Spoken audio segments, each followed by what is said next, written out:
Efendim yeniden merhabalar. Geniş açıda farklı bir isimle yine gündemdeki konularla karşınızdayız. Milliyetçi Hareket Partisi İl Başkanı Sayın Yasin Öztürk bizlerle birlikte. Sayın Öztürk hoş geldiniz. Hoş bulduk.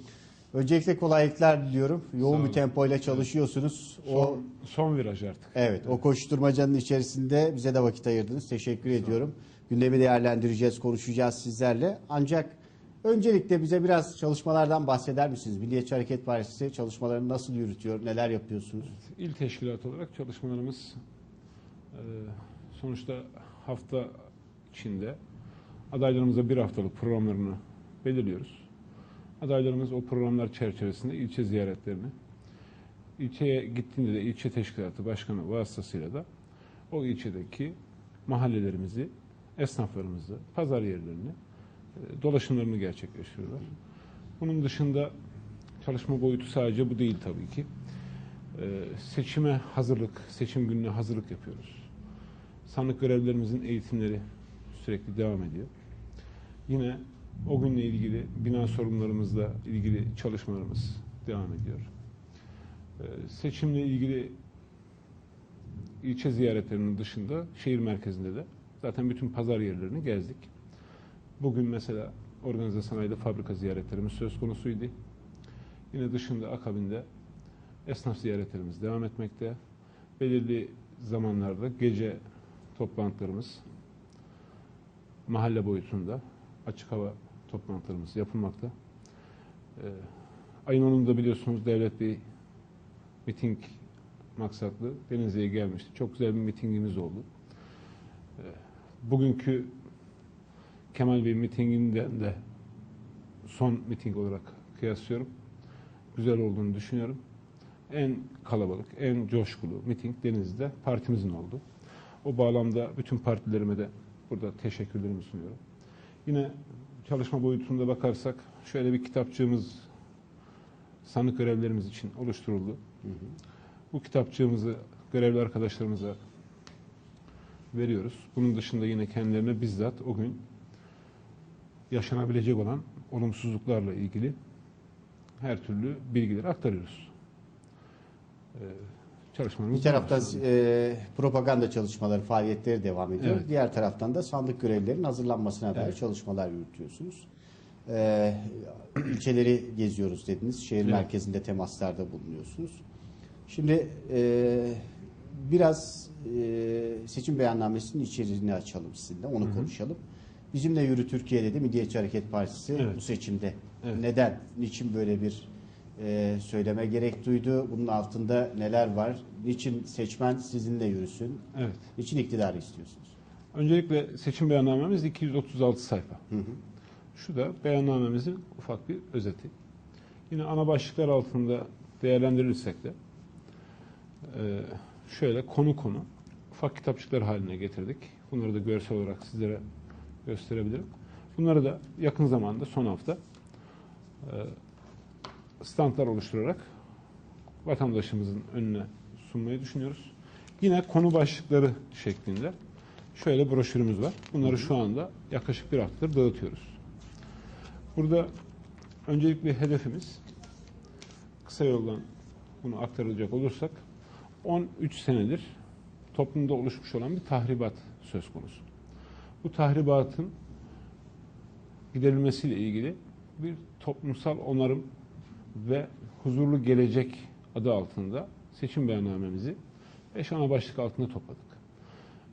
Ve seçim beyannamemiz sadece 4 senelik bir seçim sürecini kapsamıyor. Orta ve uzun vadeli taahhütlerde de bulunuyoruz. Ve bu taahhütleri bulunurken dikkat ederseniz diğer partilerin seçim beyannameleri çok tartışıldı.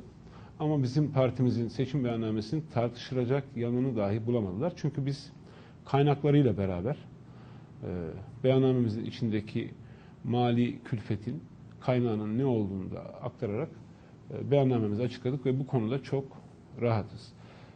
Beyannamemizin toplumun her kesimine hitap ettiğini biliyoruz. İsterseniz ana başlıklar halinde ben sizlere toplumsal onarım, huzurlu geleceği nasıl sağlamayı düşünüyorsunuz? Öncelikle ekonomik hedef ve politikalarımızda askeri ücretliden vergi alınmayacak ve bütün çalışanların gelirlerinden asgari ücret miktarı kadar kısmı vergi dışı bırakılacak. Firmaların harç ve damga vergileri, işlem vergileri azaltılacak. Vadeli satışlarda özellikle bu esnafımızda ve sanayicimizde büyük bir sıkıntı oluşuyordu. Vadeli satışlarda KDV erteleme sistemi getirilecek. Yani vadesi gelmeyen ödemenin insanlarımız bir ay sonra KDV'sini ödemek zorunda idi. Bununla ilgili bir çalışmamız söz konusu ve vergisini düzenli ödeyen vatandaşlar ödüllendirme sistemine geçiş yapılacak. Çalışma hayatında ise net asgari ücret 1400 TL'ye çıkarılacak. Yine büyük şehirlerde hane halkı ile ilgili ulaşım desteği adı altında 100 TL bir destek verilecek. Yine asgari ücretten vergi alınmayacağını tekrar ifade edeyim. Ve kamuda çalışan taşeron işçiler kadroya geçirilecek. Esnafla ilgili taahhütlerimizden de seçim beyannamemizde biliyorsunuz AVM yasası esnafın belini büküyor. AVM yasası esnafın haklarını koruyacak şekilde yeniden düzenlenecek. Yeni iş yeri açan esnafa 5 yıl süre ile vergi ve prim avantajı sağlanacak. Şoför esnafının aracını yenilemek için alacağı ticari araçtan vergi alınmayacak, ÖTV alınmayacak. Kamyon, otobüs, dolmuş ve taksi şoförlerine de ayrıca yıpranma payı verecek. Yani erken emeklilik söz konusu olacak. Bunun dışında yük ve yolcu taşımacılığı yapan esnafımıza da vergisiz akaryakıt temin edilecek. Esnaf ve sanatkarların geçmiş hizmetlerindeki borçlanma hakkı da tekrar kendilerine verilecek.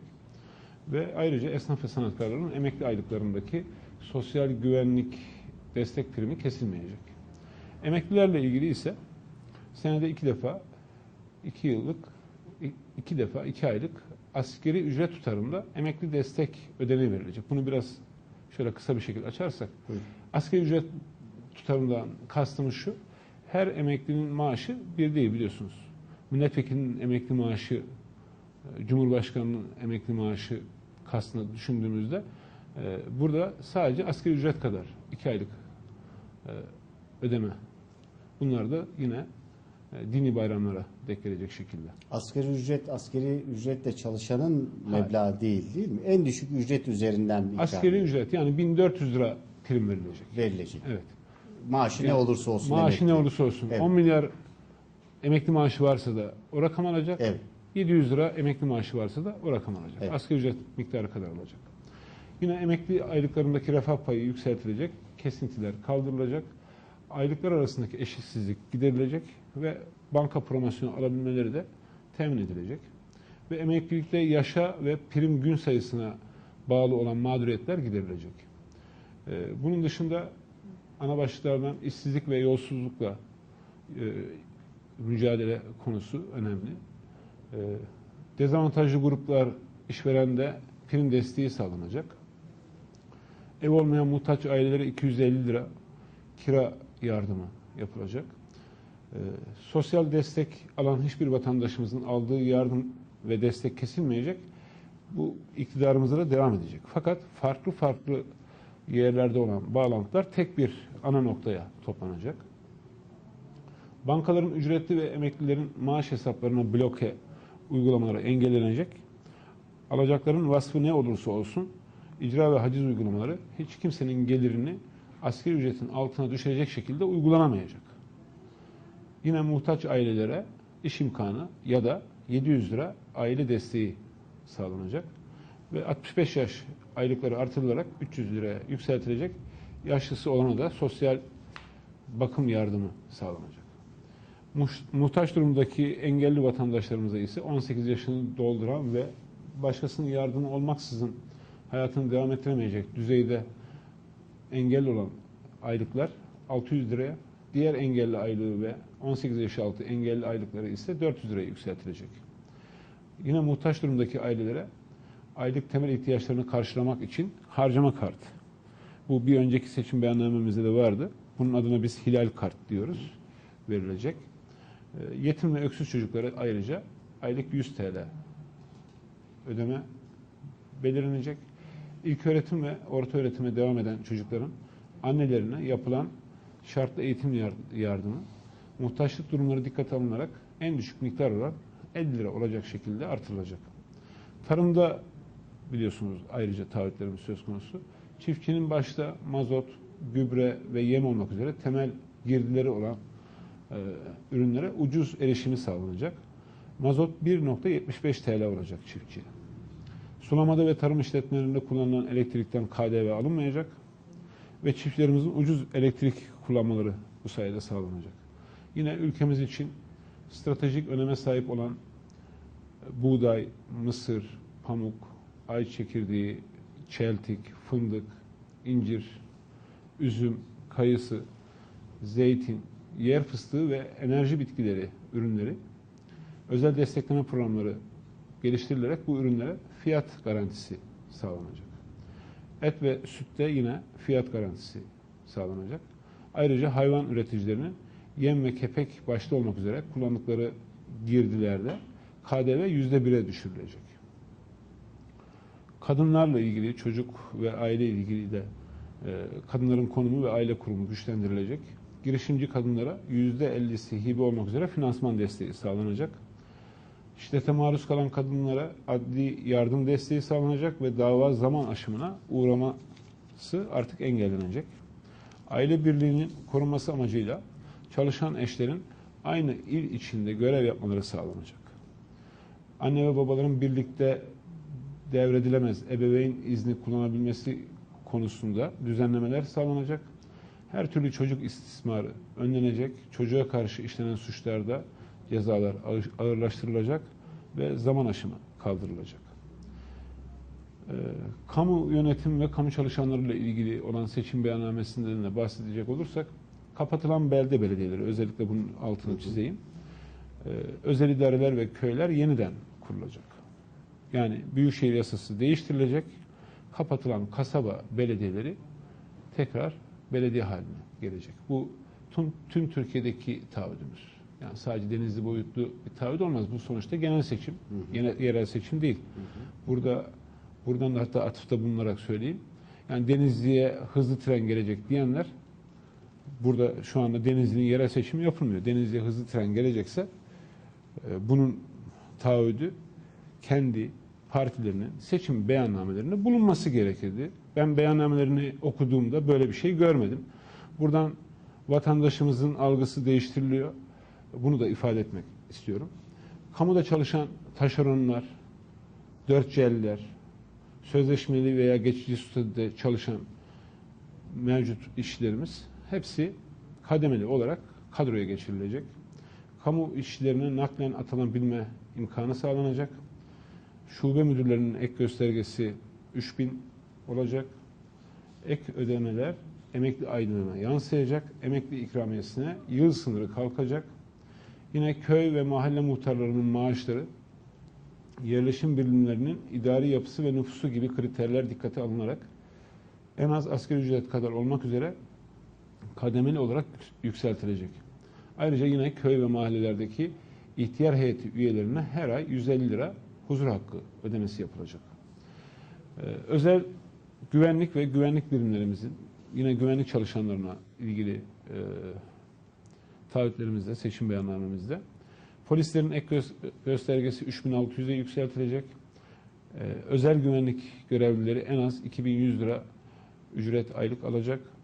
Astsubayların intibakları yapılacak ve hakları sağlanacak. Uzman jandarma ve uzman erbaşların tüm mağduriyetleri bu konuda giderilecek. Yine ana başlıklar altında sağlık konusunda değerlendirirsek, temel sağlık hizmetleri ücretsiz olarak sunulacak. Hastaneler tam gün, tam kapasite çalışacak. Sözleşmeli vekil gibi adlarla çalışan ebe ve hemşirelerimiz asli kadrolarına geçirilecek. Yine sağlık çalışanlarının ek ödemeleri emekliliklerine yansıtılacak. Sağlık çalışanlarına çalışma sürelerinin her bir yılı için 90 gün fiili hizmet süresi yani yıpranma payı verilecek. Eğitimde sınıf mevcutları öğrenci sayısı olarak 25'in altına düşürülecek. Üniversiteye giriş sınavı kaldırılacak. Öğretmenlere yine 3600 ek gösterge verilecek. Öğretmenlerin ek ders ücretleriyle tazminatları yükseltilecek. Atanmayı bekleyen öğretmenlerin tamamı kademeli olarak öğretmen olarak sınıflarına kavuşacak. Yine yaşlılarımızla ve engellilerimize ilgili seçim beyannamemizdeki ana başlıkları aktarırsam, gazilere 3600 günde emekli olabilme hakkı tanınacak. Şeref aylıkları artırılacak. Tüm gazilere aynı tutarda ödeme yapılacak. Şehit yetimlerinin hepsine iş imkanı sağlanacak. Şehit ve gazi çocuklarının her kademede eğitimini devlet üstlenecek. Belli nüfusun üzerindeki yerleşim birimlerinin tümünde yaşlı bakım evleri yapılacak. Yani yaşlılarla ilgili de taahhütlerimizin bir kısmı, yine engelli bakımı ile ilgili hizmetleri sosyal bir hak olarak kabul edilip onlara da destek vereceğiz ve engellileri işe yerleştirmede öncelik verilecek. Engelli kotaları, şu anda yasal olarak olan engelli kotaları tam olarak doldurulacak. Gençlere, her öğrenciye 10 bin liraya kadar üniversite öğretimi devamında yüksek öğrenim kuponu verilecek ve bu 10 bin lirası 4 yıl sonra işe girdikten sonra faizsiz olarak geriye alınacak. Yani faiz yok, kredi şeklinde yok. 4 yıl sonra işe girince alınmak kaydıyla. Yine yeterli barınma imkanları sağlanacak ve hiçbir öğrenci açıkta kalmayacak. Yurtlar çoğalacak. Evlenen gençlerimize 10 bin lira faizsiz ve 2 yıl sonra ödemeli kredi, evlilik kredisi sağlanacak. İşsiz ve geliri olmayan gençlere ailelerinin sağlık sigortalarından yararlanması sağlanacak. Özellikle 18 yaşına geçtikten sonra biliyorsunuz onların o yardımlardan faydalanmaları engelleniyor. Evet. Bunun dışında da kendilerine hatta bildirimde bulunmadığı için ilave cezalar söz konusu oluyor. Yine adalet konusuna da bakacak olursak hukuki koruma sigorta sistemi etkinleştirilecek ve aile avukatlığı sistemi oluşturulacak. İnfaz koruma memurlarına çalışma sürelerinin her bir yılı için yine yıpranma payı hakkı verilecek. Kamuda çalışan avukatların ek göstergeleri onların da 3600'e çıkarılacak. Mübaşir, zabıt katibi ve diğer adalet çalışanlarının da özlük hakları iyileştirilecek. Ayrıca enerjide de, bunu da yine altını çizelim, aylık 200 kWh altında elektrik tüketen ailelere %75 indirim sağlanacak. Bunu hatta beyanname olarak açıklandığında Enerji Bakanı bu konuyla ilgili bir ifadesi bulundu. Ama biz bu konuda hala iddialıyız. Niçin? Güneydoğu'da alamadıkları kaçak elektrik payını biz koruduğumuzda bu rahatlıkla %75 indirimi sağlayabileceğimizi biliyoruz. Yani vatandaştan bu bölgede veya farklı bölgelerde hiç fark etmez, elektrik kayıp kaçak bedeli diye ayrıca tüketim bedeli alınacak. Yine referans fiyat oluşumlarına imkan veren ve uzun vadeli alım satımların yapılabileceği bir enerji borsası, Borsa İstanbul altında kurulacak. Yani şu anda beyannamemizdeki ana başlıklardan sizlere böyle kısa bir şekilde açıklamalar yapmaya gayret gösterdim. Dillendirdiklerinizde tabii nokta atışı gibi özellikle ekonomiye, vatandaşın beklentilerinin, sorularının cevaplarına yönelik toplumun tüm kesimlerine, yaşlısından gencine, işsizinden kadınına, çocuğuna, kamu görevlilerine, tarım sektörüne, esnaf sektörüne, bütün herkesle ilgili ekonomik söylemlerimiz var. Evet. Şimdi şüphesiz teşkilat uzun bir zamandır çalışıyor. Aslında kendi içinde bir seçim süreci yaşadı. Onun getirdiği bir sinerji var, hareketlenme var. Hı hı. Teşkilatın bu hareketliliğini partililer nasıl karşıladı? Onlar da seçim atmosferine, seçim havasına girdiler mi? Genel görünüm nedir Milliyetçi Hareket Partisi'nde? Vatandaştan, halktan, seçmenin siyasete ilgisi nedir? Sandığa ilgisi nedir? Nasıl değerlendiriyorsunuz? Evet. Tabii seçim sürecine daha yeni giriyoruz. Son 15 gün bu konularda çok daha hızlı olur. Hı hı. Seçim takviminin her ne kadar 2 ayda olsa, biliyorsunuz seçim takvimi 7 Nisan'dan itibaren başlıyor, görüküyor. Vatandaşımızın özellikle partimize karşı ilgisi, alakası çok üst düzeyde. Tabii ki ilk bu 7 Nisan'da sıralamalar söz konusu olduğunda ufak tefek kendi parti içimizde aktif siyaseti yapan insanlarımızda, partililerimizde kırılganlıklar olması kadar doğal bir şey de yok. Çünkü her kişinin, aktif siyasetin içinde bulunan her kişinin mevcut desteklemek istediği bir aday adayı mevcut söz konusudur. Öncelikle aday adayının kendisi, yakın akraba çevresi veya yakın arkadaş çevresi kendi arkadaşının olmadığında veya kendisi olmadığında bir burukluk yaşar. Ama bu konuda partimizin altyapısı çok sağlamdır.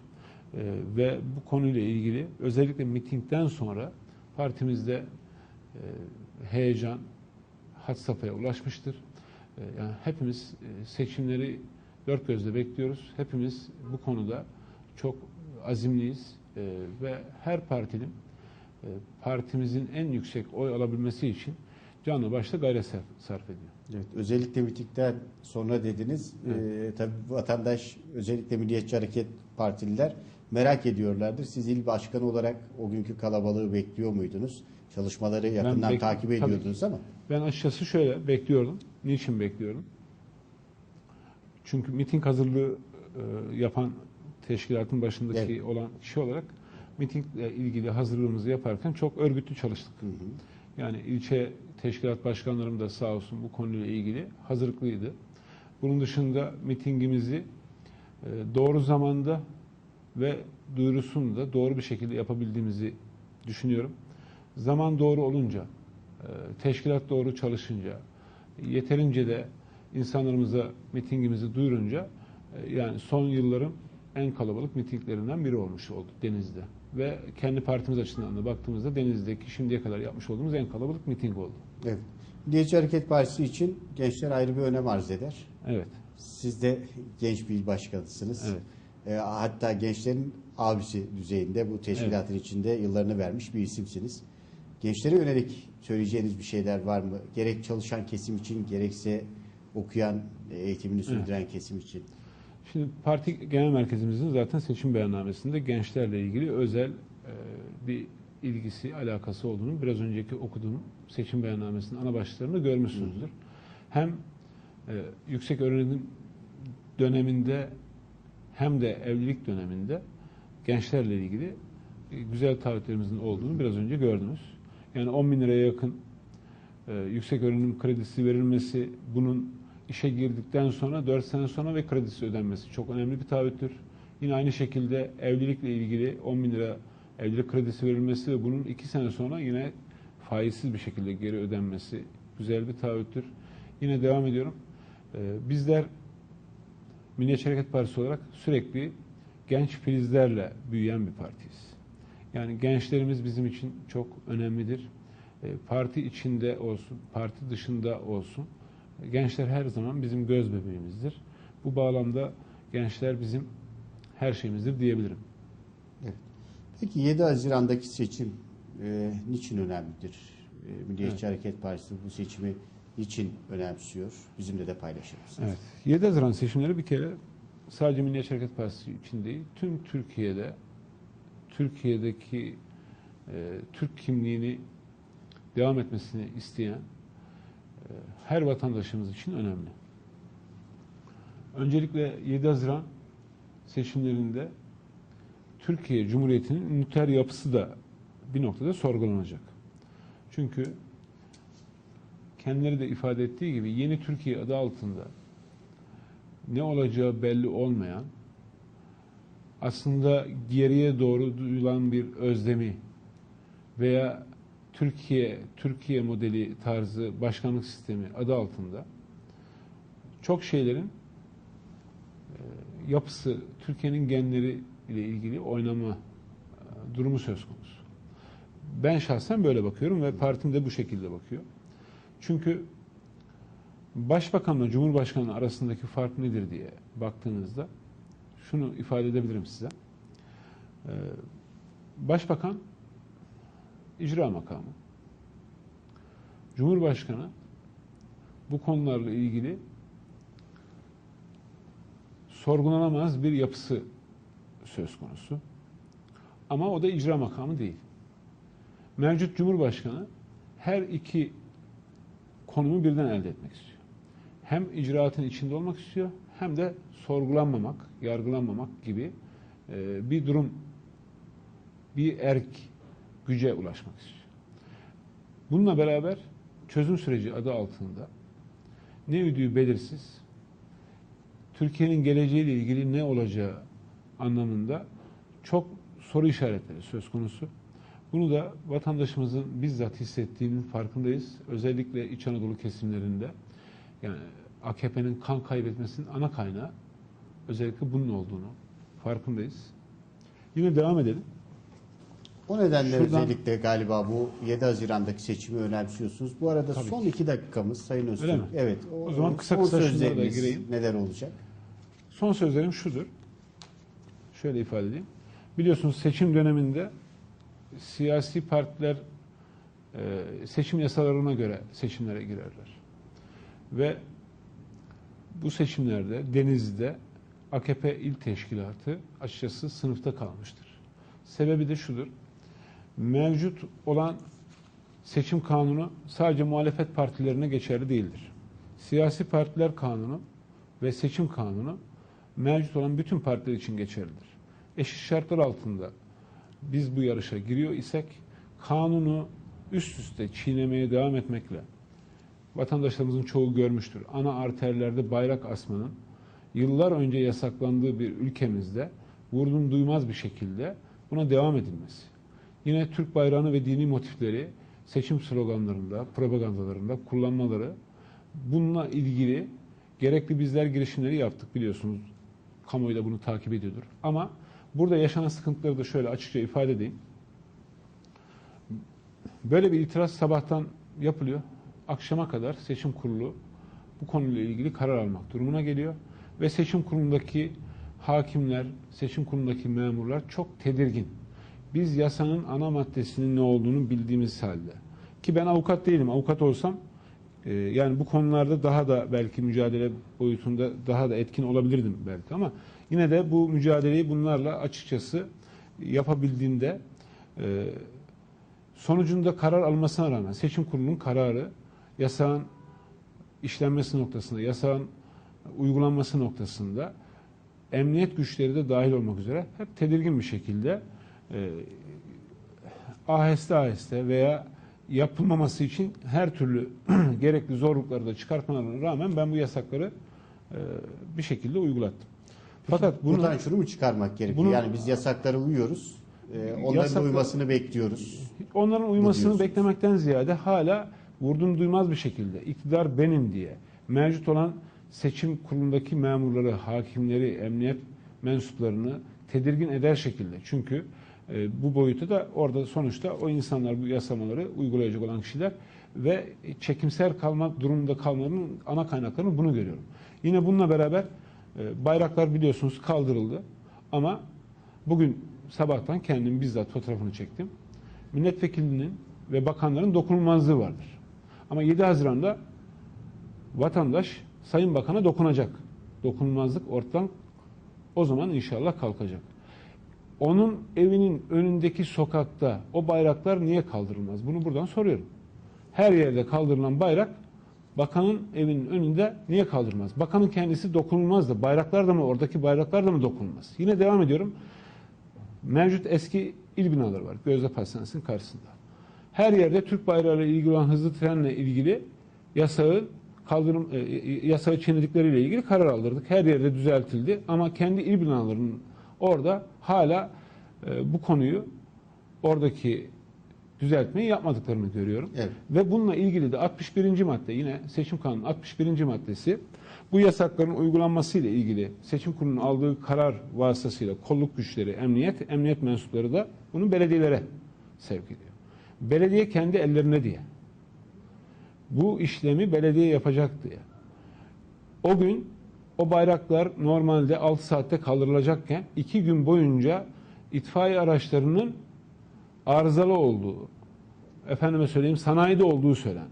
Ama bunları takarken bir itfaiye aracı değil 6 itfaiye aracı birden çalışıyordu. Yine devam ediyorum. Belediye araçları bu konularla ilgili kullanılması yasakken bayraklama yaparken de belediye araçları kullanılıyor. Evet, Sayın Bunun Öztürk, tarzında söyleyeceğim çok şey var aslında ama vaktinizde daha. teşekkür ediyorum. Ben Evet. çalışmalarınıza kolaylıklar diliyorum. Yine son olarak şunu da ifade edeyim. Açıkçası kendisini ülkücü hisseden herkes Ülkücülerin Siyasi Partisi Milliyetçi Hareket Partisi'dir. şayet hala kendini 35 sene önce ülkücü olduğunu iddia eden biri varsa, hala da kendini ülkücü hissediyorsa o da buyursun gelsin partimize, Milliyetçi Hareket Partisi'ne, partimize oy versin. Peki. Teşekkür ediyorum. Kolaylıklar diliyorum. Efendim bizim sürenin sonuna geldik. Milliyetçi Hareket Partisi İl Başkanı Sayın Yasin Öztürk'ü konuk ettik. MHP'nin Deniz'deki çalışmalarını konuştuk. Onun ötesinde gündemi de değerlendirme imkanı bulduk. Sonraki programda karşınızda oluncaya dek kendinize çok iyi bakın. Şimdilik hoşçakalın.